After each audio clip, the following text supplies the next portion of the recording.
Dudung Abdurrahman, diakah Satrio Piningit itu? Ditulis oleh Panjatha dari siwar.com. Sebelum kita lanjut, jangan lupa subscribe dan nyalakan loncengnya agar Anda menjadi yang pertama mendapatkan informasi dari jurnal terupdate. Nusantara kita kaya sejarah dan karya sastra. Kita misalnya punya istilah Satrio Piningit, yang artinya sebagai Ratu Adil yang digadang-gadang akan membawa perubahan besar di Nusantara. Tentu saja perubahan dimaksud adalah Nusantara yang gemah ripah lojinawi, tata tentrem kertara harja. Tanah yang subur makmur dengan rakyat yang hidup aman, damai, tertib, serta sejahtera berkecukupan. Kondisi yang sangat ideal ini hanya bisa dicapai dengan Pancasila sebagai ideologi negara dan Undang-Undang Dasar 1945 sebagai dasar konstitusi. Tanpa itu, jangan pernah mimpi, jangan pernah berharap bisa membawa negeri ini ke kondisi yang aman, damai, bahagia dengan ideologi agama misalnya.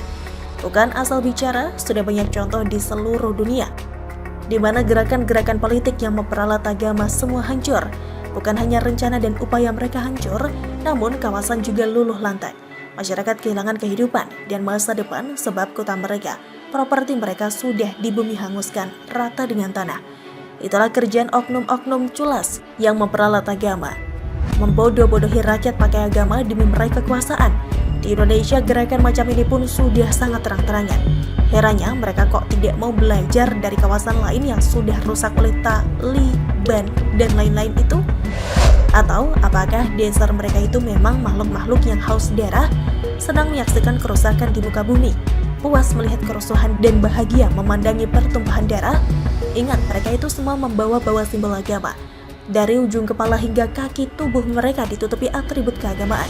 Mereka fasih berceramah agama, tapi bukannya mengarahkan umat, pendengar, agar hidup sesuai nilai-nilai agama. Justru sebaliknya, kata yang mereka hambur-hamburkan dari mulut adalah sebuah serapah dan kutukan terhadap siapapun yang berbeda, melawan negara dan pemerintah yang dianggap menjadi penghalang ambisi mereka untuk meraih kekuasaan. Kini sudah semakin nyata sebab mereka juga tidak lagi sungkan-sungkan mengekspresikan niat jahat mereka. Tes-tes yang mereka jalankan sudah dirasa cukup untuk mulai beraksi. Di era SBY selama 10 tahun mereka sangat enjoy menghina Pancasila, melecehkan NKRI. Bahkan mereka tidak sungkan merendahkan tokoh-tokoh besar yang punya jasa besar untuk negeri ini. Seperti Bung Karno yang adalah pahlawan nasional, pendiri NKRI, proklamator dan presiden pertama Republik Indonesia. Lah, sementara mereka itu siapa?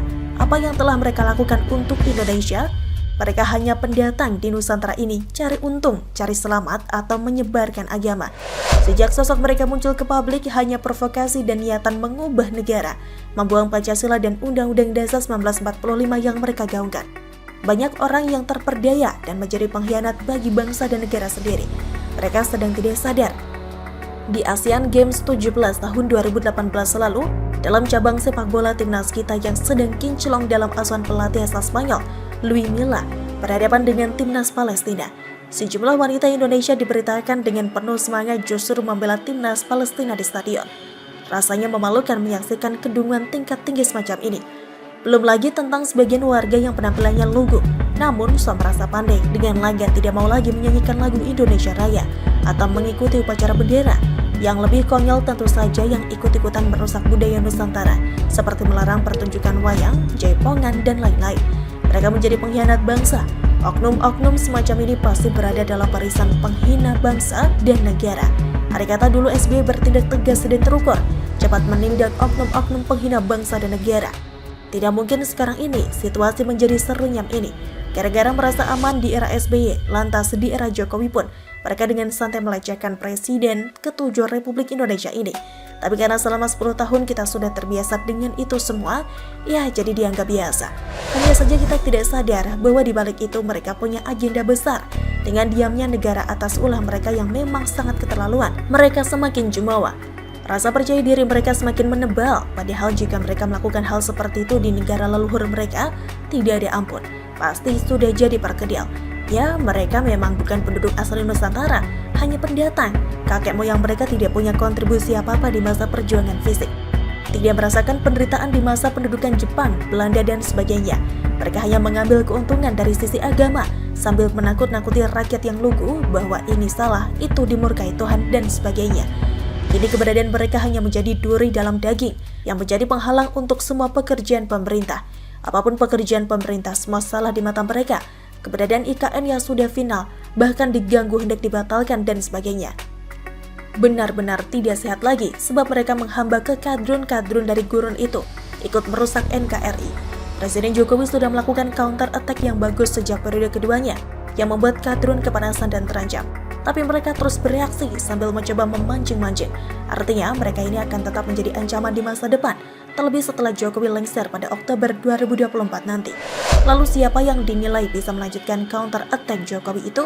Jika melihat sosok-sosok yang ditampilkan survei, rasanya tidak ada satupun yang bisa diandalkan. Salah-salah kita bisa malah memberikan tempat bagi oknum yang adalah saudara mereka sendiri, sesama kadal gurun. Padahal saat inilah momen yang sangat tepat untuk menghapuskan keberadaan mereka di bumi Nusantara ini yang cuma mengganggu. Jokowi sudah membuka jalan untuk memberangus mereka, tinggal dilanjutkan. Tetapi oleh siapa? Tentu yang sudah memperlihatkan ketegasan terhadap mereka. Siapa lagi? Dudung Abdurrahman yang kini menjadi KSAD. Menilik usia, beliau akan pensiun tahun 2023 dari dinas kemiliteran. Kecil kemungkinan menduduki jabatan lebih tinggi lagi. Apakah setelah menjadi purnawirawan ada parpol yang mengusungnya untuk 2024? Sebab sesungguhnya sosok semacam beliaulah yang dibutuhkan saat ini untuk menyelamatkan NKRI dari kadrun. Bagaimana menurut Anda?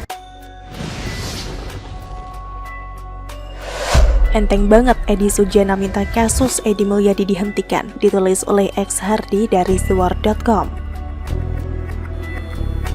Sebelum kita lanjut, jangan lupa subscribe dan nyalakan loncengnya agar Anda menjadi yang pertama mendapatkan informasi dari jurnal terupdate. Edi Mulyadi sudah jadi tersangka dan langsung ditahan usai menjalani pemeriksaan. Lucunya lagi, seolah sudah bisa meramalkan nasibnya, dia membawa perlengkapan pribadi dan peralatan mandi saat menuju ke kantor Barreskrim Polri. Ini adalah momen yang sangat menyakitkan menurut saya.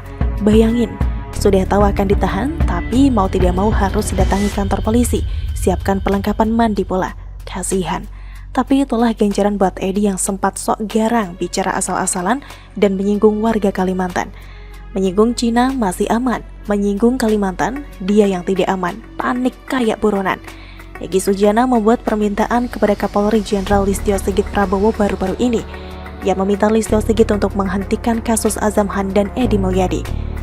Menurut dia, penetapan tersangka dan penahanan Edi serta proses hukum Azamhan merupakan korban kezaliman. Maka dari itulah Egi meminta agar Kapolri menghentikan proses pidana Azamhan dan Edi Mulyadi. Bapak Kapolri lewat diskresinya sudah kiranya hentikan kasus ini, juga untuk yang Azamhan, kata Egi. Dia mengatakan proses hukum terhadap Edi Mulyadi dan Azamhan secara pidana akan menimbulkan bekas luka dan mengeras menjadi dendam. Lain halnya andai Edi dan Azam diselesaikan secara hukum adat, Egi yakin tidak akan itu muncul dendam dan luka. Saya curiga siapa yang memaksakan ini tuh justru ganggu pemerintahan Jokowi yang maunya pindah ibu kota ke Penajam Pasar Utara, jelasnya. Tidak usah sok membela deh, enak aja hentikan kasus Edi. Gimana dengan warga Kalimantan? Kalau Edi dibebaskan, sama saja menyulut api kemarahan warga Kalimantan.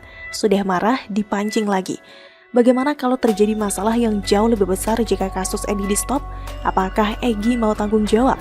Sebelumnya saja masyarakat Dayak dan Kalimantan sudah protes dan marah serta mendesak polisi menangkap Edi. Biasanya mereka tenang, tidak gaduh dan jarang turun ke jalan. Bisa dibayangkan seberapa besar kemarahan warga karena mulut Edi yang terlalu ugal-ugalan. Minta Edi dibebaskan, apakah Edi mau jadi objek sasaran kemarahan? Saya kira dia takkan berani. Membayangkannya saja mungkin sudah bikin dia mau lari terbirit-birit. Tolong ingat kasus Ahok.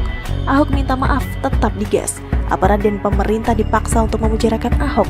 Kalau Ahok dibebaskan, mereka ancam akan ada kegaduhan yang lebih parah. Tekanan dari masa ini bisa bikin Ahok dipenjara 2 tahun.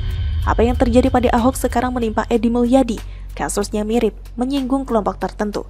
Sekarang giliran Edi yang didemo dan dikutuk habis-habisan. Bahkan dia didesak datang ke Kalimantan untuk jalani hukuman adat. Dan sekarang ada yang mau minta agar kasusnya dihentikan. Lihat lagi kasus Ahok dan ngaca. Tidak diampun buat Edi, dia sudah minta maaf, sama seperti Ahok yang juga minta maaf. Tapi proses hukum harus tetap jalan, karma berbalik arah. Edi Mulyadi jadi sekjen GNPF Ulama, yang mana kelompok ini terkait dengan kasus Ahok. Sekarang dia kena batunya sendiri. Terkait jadi luka dan dendam, ini apa maksudnya? Apakah nanti kelompok ini akan dendam? Hebat sekali ya, kalau begini caranya, maunya dibebaskan atau akan ada dendam dan kebencian? Kelompok ini terlalu arogan dan mau menang sendiri. Kalau lawannya salah, mereka akan menyerang habis-habisan dengan gaya menjijikan. Tapi kalau kelompok sendiri yang melakukan kesalahan, harus dibebaskan dengan ancaman halus. Mayoritas rakyat tidak peduli dengan mereka. Mau marah kek, mau ngamuk kek, mau dendam kek, silahkan. Mereka yang mulai duluan bermain dengan cara begini, sekarang kena karma buruk dengan dramatis. Berani bikin gaduh sama saja berhadapan dengan mayoritas yang masih cinta NKRI dan kedamaian. Berani bikin gaduh IKN, maka akan berhadapan dengan warga Kalimantan yang sudah bertekad untuk mengawal sampai akhir. Edi Mulyadi, Azam Han, dan PKS sudah merasakan sendiri sensasi deg-degan karena berurusan dengan warga Kalimantan.